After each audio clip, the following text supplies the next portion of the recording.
name is Larry Pollack, and I believe you've already heard from two Department of Defense SBIR programs, and then you just heard from Department of Homeland Security, so now you're back to DoD. I have 300 seconds or less to ensure that you learn everything that you need to know about the Chemical and Biological Defense Program.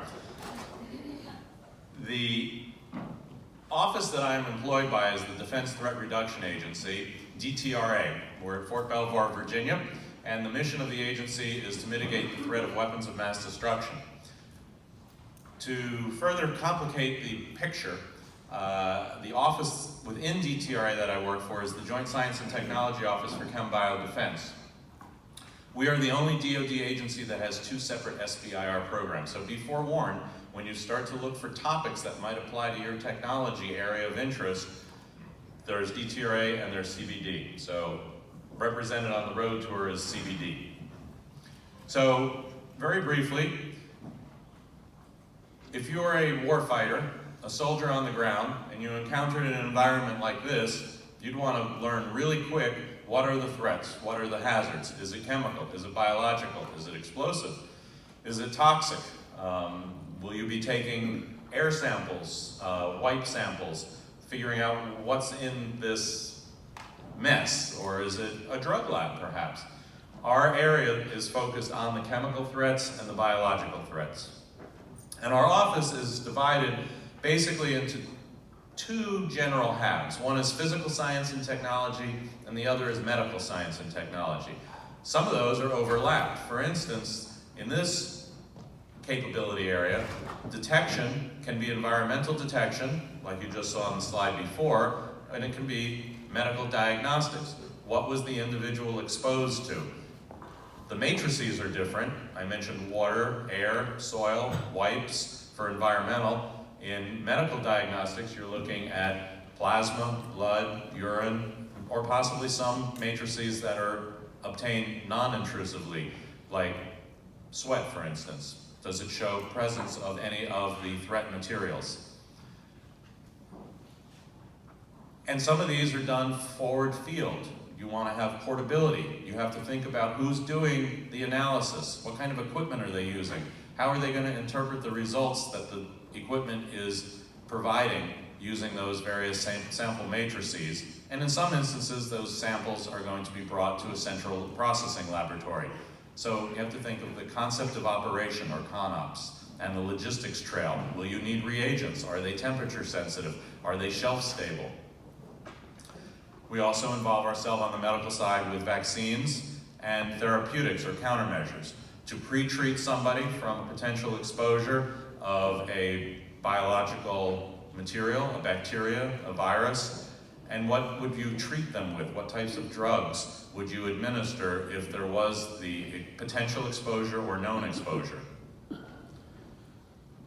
And those would be the chemical and biological countermeasures. So in the chemical world, we have to address nerve agents. We have to address vesicants or blister agents, which affect mucous membranes in the skin.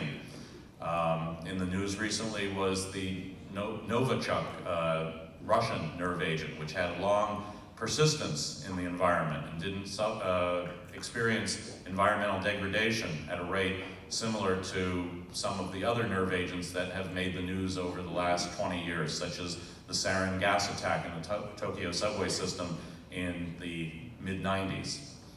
And how do you protect the individual? So now we're into the physical side of the S&T, the personal protective equipment that's used at different levels. In the DoD, we call it MOPP gear, M-O-P-P, Mission-Oriented Protective Posture.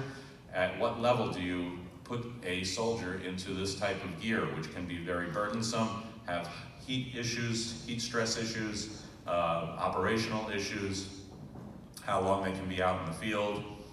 How do you decontaminate a person? How do you decontaminate a vehicle? How do you decontaminate a building? So you're dealing with different scales of decontamination. What do you use that isn't going to render equipment inoperative? Because in most cases, you're using a rather alkaline solution, aqueous-based chemistry, and you don't want to take the equipment out of service but at the same time you don't want to spread material from point A to point B, especially mobile equipment. Think of airplanes, for instance. And then we have information systems and surveillance. And in the surveillance area, we want to look for things like disease outbreak. So again, you can see where there's overlap between the physical and the S&T realm. Information systems, you have a series of sensors deployed throughout a large area, looking for the possibility of chemical agent or biological agent dispersal, all being filtered back to a command and control center. So data fusion is an area of particular interest. And advanced and emerging threats. The adversary is always looking to come up with ways to thwart the equipment and the countermeasures that we've already developed. So we're always looking towards the next generation threat materials.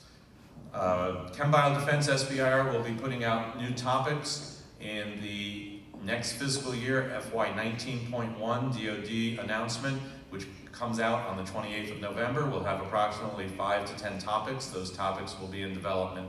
Currently, they're in development. I'm not going to go over this, but I put this in here because I know you'll be getting access to these slides. So when responding to a particular topic, ask yourself these questions. It may help you write a more effective proposal. Unfortunately, due to the time limitations today, we won't be able to get into that. Some information, again, just for your reference in terms of where to look for these opportunities, particularly as they relate to ChemBioDefense, and my contact information at the Joint Science and Technology Office in Fort Belvoir, Virginia. For those of you who I may have met in prior opportunities, the only update here is that we all have new phone numbers at DTRA.